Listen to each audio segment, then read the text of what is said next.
Hi, this video is for you if you're thinking about selling your franchise. So we call that a franchise resale. And indeed, if you're looking to buy an established franchise, which of course is buying a franchise resale, I'm going to give you some real practical tips on valuations and how you can buy. And what I will say is that if you wait until the very end of the video, there's details on how you can receive all of this information as a PDF, so you don't need to be too concerned about taking notes. I'll share those with you at the end. And I'm trying actually today a live video, so you will see me constantly looking to my left and perhaps my right. It's not that I'm ignoring you, it's that I'm just keeping a note of inquiries that are coming in, just like one now, or not an inquiry, an alert. So if you see me switching screens, then just be aware that we're doing that.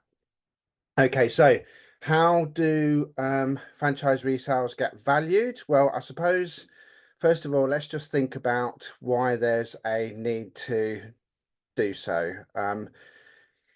You are probably watching this because you've reached or near the end of your franchising term and you're looking to consider your options. So you will have an established business, of course. You've almost certainly got some customers and clients, and that's why the business has been growing and it's got established. You may or may not have some staff, and you've certainly got some certainty over revenues, but you really don't know what it's worth because, of course, you've grown the business to run as your own business with not necessarily an eye on exit. But we're going to assume to a degree that you're established, it's proven now, you're probably a few years in at least, and for whatever reason you're looking to exit. And there are lots of different reasons why people exit, by the way. It could just be that if it's your franchise, you've just decided that now's the right time to sell. It could be a retirement franchise. It could be that you're just looking to realize your asset. And of course, um, as a buyer, one of the reasons that you'd be looking at a franchise resale is there is some certainty over the list of customers and the revenue, and of course the profits that come with that. So we're making lots and lots of assumptions. And what I'll also say is the things I'm about to tell you, we're making some fairly sweeping statements to a degree, because what we're not talking about is if your franchise resale ends up being some sort of fire sale. So, maybe where you're looking to exit very, very quickly, maybe because of some personal circumstances, or maybe you've got some staff that want to buy into the franchise resale, in which case, there might be some other incentives, or you might offer some financing options. I think that can all be discussed with whoever you going to get your advice from. We're just trying to give a bit of a broad view here without going into too much specific detail. But of course, we need to be very, very careful with franchise resale valuations, because indeed, if you end up overpricing, you're not going to encourage any buyers. And of course, if you pay too much, you're going to find it very difficult to achieve a sensible ROI. Probably one of the worst investments you'll ever make. Although I have to say, again, we keep saying this, that franchising is a long-term investment. Lots of franchises are 5-year renewable terms. A lot in food and beverage, for example, could be 10 years plus. So, obviously we're going to take the long-term view. So, lots of methods to value a franchise resale. So it could be that you have an asset-based valuation. Now, What does this mean? Well, the valuation is based on the net value of the assets. So assets, by the way, could be equipment, stock, vehicles, property. So just thinking of some examples of franchises that could be included in that. Let's just say construction, logistics, and quite common to see valuations on businesses like this, or asset-based valuations, when they're not performing that well. So, or we call them, underperforming or break-even businesses. So the value is the total tangible assets less the liabilities. So here's an example that, again, I've put on the PDF that we can share with you at the very end. If you wait till the end of the video, I'll give you the contact details to achieve this. So here's an example that I've written down, actually. If a cleaning franchise owns equipment worth 25,000 and has outstanding liabilities of 10,000, the asset value would be 15,000. Now, of course, we're going to be looking at fairly low valuations here, and we're not going to be including earning potential or goodwill. Okay. Now, it could be that we value on an earnings multiplier, which is a profit-based valuation. It's very, very common. In fact, I often describe it as the lazy way to value businesses, but it is true to say that it's probably the most common method, especially when you've got a very well-established franchise. So the things to think about will be your discretionary earnings, one-off costs or non-operational expenses or salaries. And then you need to think about an appropriate multiple. So the valuation formula is discretionary earnings, or EBITDA, times a multiple. Now, what is that multiple going to be? Well, look, I've seen them from 1 times to 5 or maybe 7 times. There's lots and lots of different factors, like in any business sense. So a fair few things to think about. An example for you. Again, I've written it down, so I've just got to look over. If a food franchise shows an EBITDA of 50,000 and the market multiple is 3 times, well, clearly 50,000 times 3 gives it a value of 50K. Now, discounted cash flow. Actually, I'll skip over this and let you have a look at this on the PDF that I can send to you, because it probably goes into much more detail that us who aren't qualified accountants can go into. But discounted cash flow is another way of evaluation. Much more complex, usually for quite niche businesses. Okay. What are the things that are going to affect evaluation? So this is what you need to think about if you're looking to sell your franchise resale. And of course, if you're looking to buy, think about these things as well. What does the financial performance really look like? Is it consistent?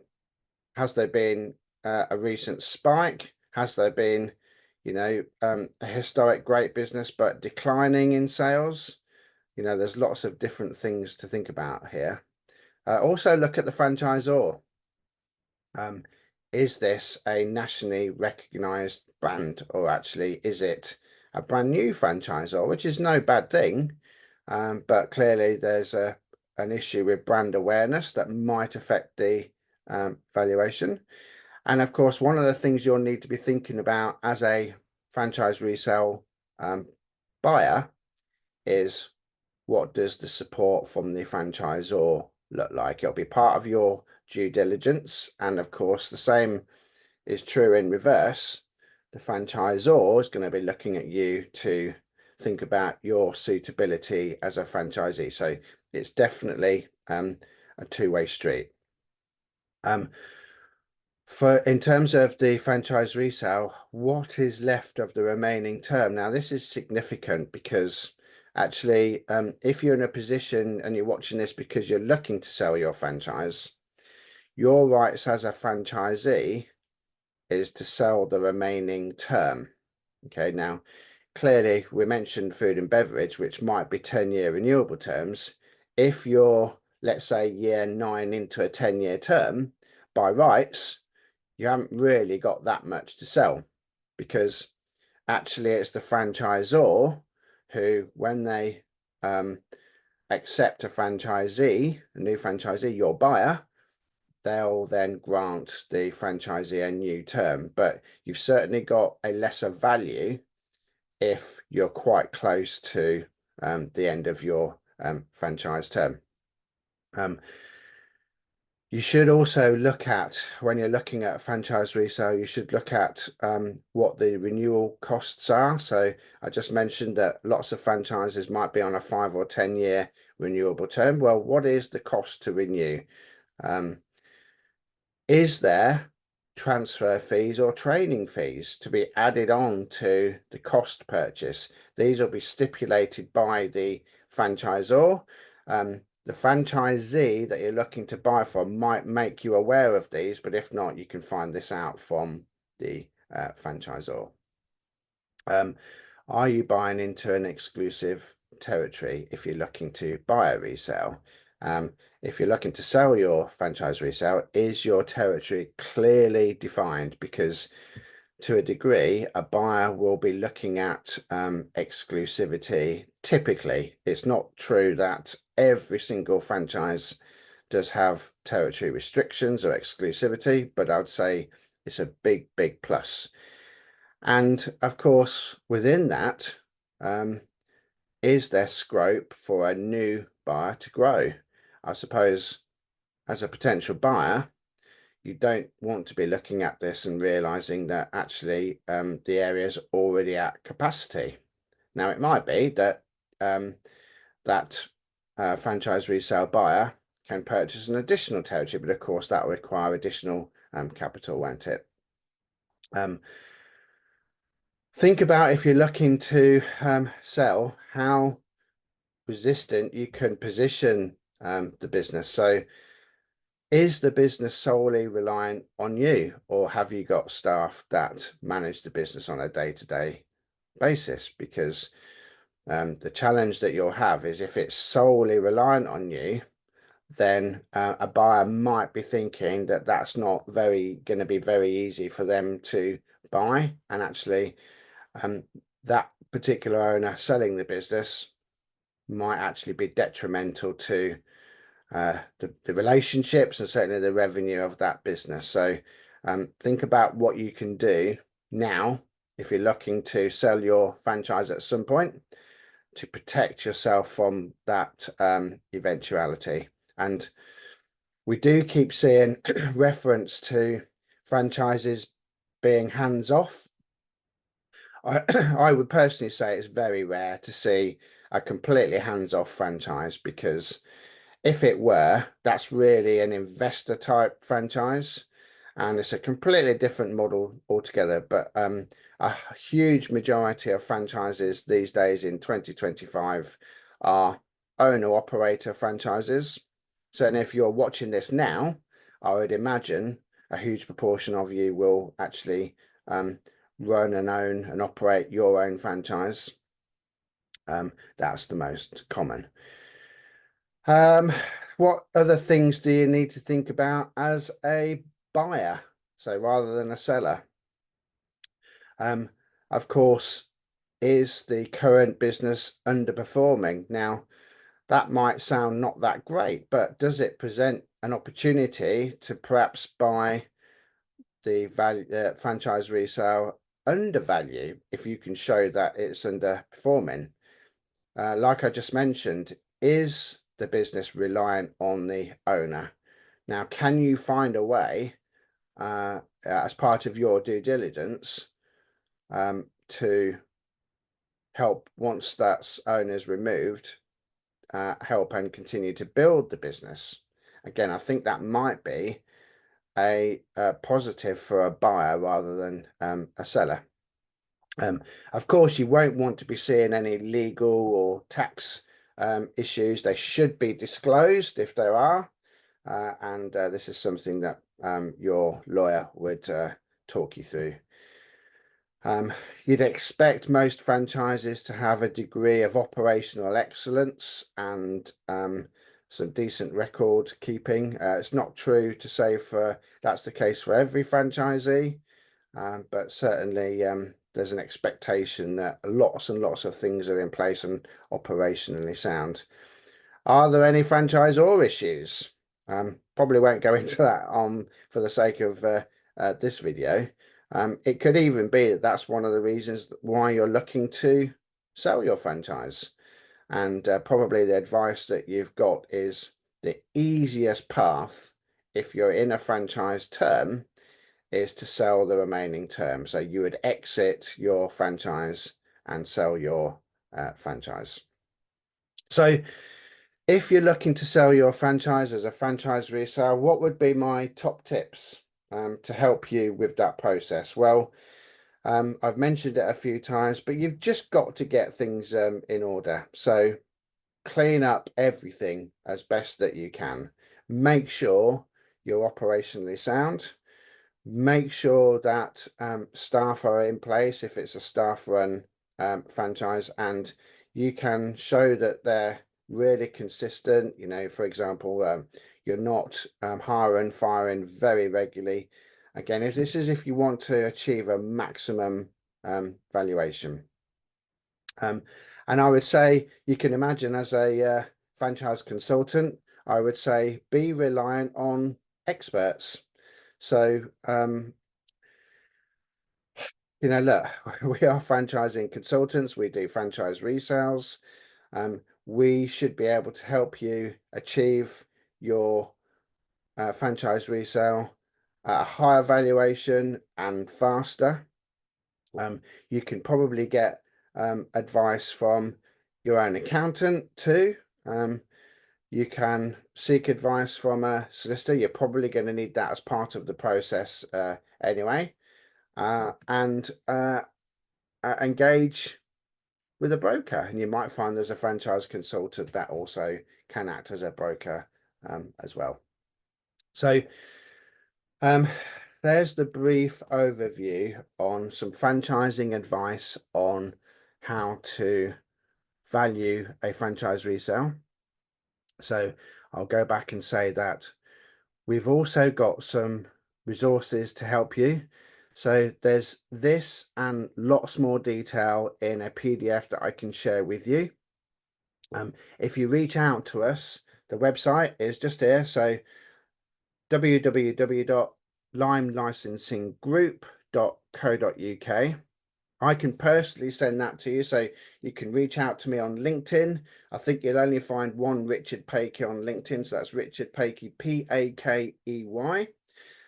Or you can contact me on email, richard@limelicinsinggroup.co.uk, and the spelling of Lime Licensing Group's on there, by the way. Lots of people often miss out the double G in licensing group. So richard@limelicinsinggroup.co.uk. Or whatever way is best for you to contact us. So if you think that text is best or WhatsApp is best, or you want to call and we can discuss, then here's my telephone number, 07904 697 591. So this is a very brief overview to give you some advice on how to value your franchise resale. Let's talk, request the PDF, and we'll help you as best we can. Thanks for now. All the best.